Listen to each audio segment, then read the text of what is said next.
Definisi pendidikan luar sekolah. Pendidikan luar sekolah berdasarkan Undang-Undang Republik Indonesia Nomor 20 Tahun 2003 tentang Sistem Pendidikan Nasional adalah jalur pendidikan yang diselenggarakan bagi warga masyarakat yang memerlukan layanan pendidikan yang berfungsi sebagai pengganti, penambah, dan pelengkap pendidikan formal dalam rangka mendukung pendidikan sepanjang hayat. Kemudian, pakar pendidikan luar sekolah yaitu Philip Halcombe mengemukakan bahwa pendidikan luar sekolah adalah semua kegiatan pendidikan yang terorganisasi, sistematis, dan dilaksanakan di luar sistem pendidikan formal yang menghasilkan tipe-tipe belajar yang dikehendaki oleh kelompok orang dewasa maupun anak-anak.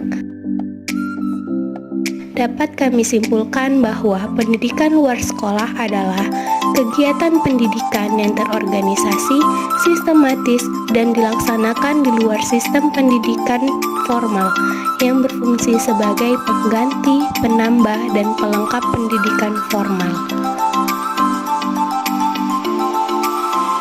Sejarah terbentuknya pendidikan luar sekolah. Alasan terselenggaranya pendidikan luar sekolah dari segi kesejarahan tidak bisa lepas dari 5 aspek, yaitu yang pertama, aspek pelestarian budaya. Pendidikan yang pertama dan utama adalah pendidikan yang terjadi dan berlangsung di lingkungan keluarga, di mana melalui berbagai perintah, tindakan, dan perkataan ayah dan ibunya bertindak sebagai pendidik. Dengan demikian, pendidikan luar sekolah pada permulaan kehadirannya sangat dipengaruhi oleh pendidikan atau kegiatan yang berlangsung di dalam keluarga. Di dalam keluarga terjadi interaksi antara orang tua dengan anak, antar anak dengan anak.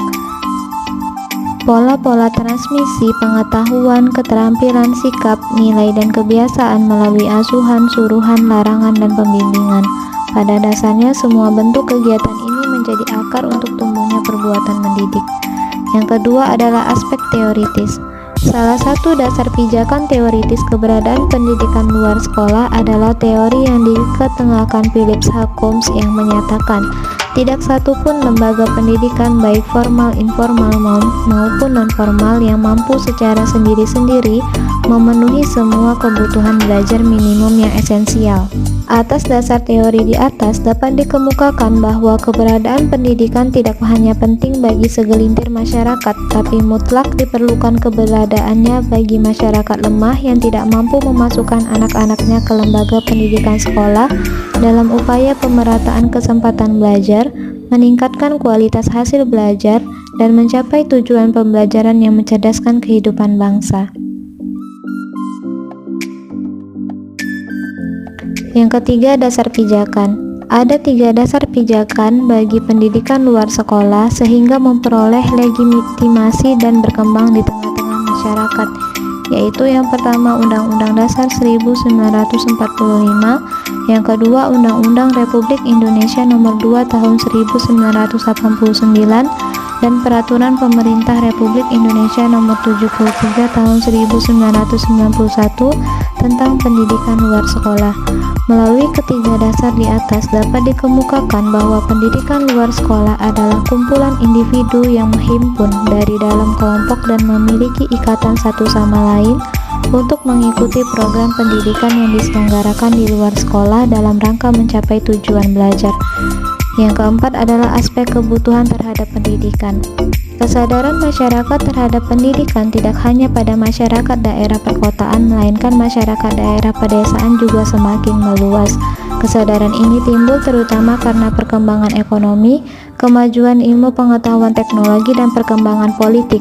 Atas dasar kesadaran dan kebutuhan inilah sehingga terwujudlah bentuk-bentuk kegiatan kependidikan baik yang bersifat persekolahan ataupun di luar persekolahan. Dan yang terakhir adalah keterbatasan lembaga pendidikan sekolah. Lembaga pendidikan sekolah yang jumlahnya semakin banyak bersifat formal atau resmi, yang dibatasi oleh ruang dan waktu serta kurikulum yang baku dan kaku serta berbagai keterbatasan lainnya, sehingga tidak semua lembaga pendidikan sekolah yang ada di daerah terpencil pun yang mampu memenuhi semua harapan masyarakat setempat, apalagi memenuhi semua harapan masyarakat daerah lain. Akibat dari kekurangan atau keterbatasan itulah yang memungkinkan suatu kegiatan kependidikan yang bersifat informal atau non-formal diselenggarakan, sehingga melalui kedua bentuk pendidikan itu kebutuhan masyarakat dapat terpenuhi. Sistem pendidikan luar sekolah atau PLS adalah suatu sistem pendidikan nasional, yaitu suatu sistem yang memiliki tujuan jangka pendek dan tujuan khusus, yakni memenuhi kebutuhan belajar tertentu yang fungsional bagi masa sekarang dan masa depan. Komponen atau subsistem yang ada pada sistem pendidikan luar sekolah adalah masukan saran atau instrumen input, masukan mentah atau raw input, masukan lingkungan atau environmental input, proses, keluaran atau output, dan masukan lain atau other input, dan pengaruh atau impact.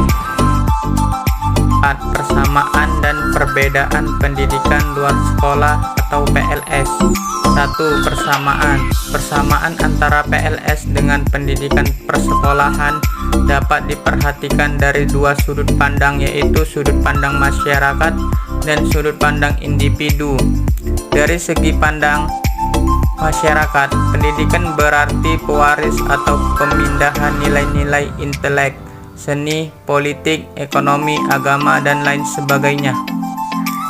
Sedangkan dari segi pandangan individual, pendidikan berarti pengembangan potensi-potensi manusia. Persamaan lainnya yaitu fungsi pendidikan adalah untuk pengembangan ilmu pengetahuan, teknologi, dan keterampilan, bahwa menyiapkan suatu generasi agar memiliki dan memainkan peranan tertentu dalam masyarakat. Proses pendidikan selalu melibatkan masyarakat dan semua perangkat kebudayaan sesuai dengan nilai dan falsafat yang dianutnya. 2. Perbedaan antara pendidikan sekolah dan luar sekolah. Secara prinsip, satu-satunya perbedaan antara pendidikan luar sekolah dengan pendidikan sekolah adalah legitimasi atau formalisasi penyelenggaraan pendidikan. Tentang perbedaan penyelenggaraan ini secara institusional tercantum pada Undang-Undang Republik Indonesia Nomor 2 tentang Sistem Pendidikan Nasional Pasal 10 ayat 2-3.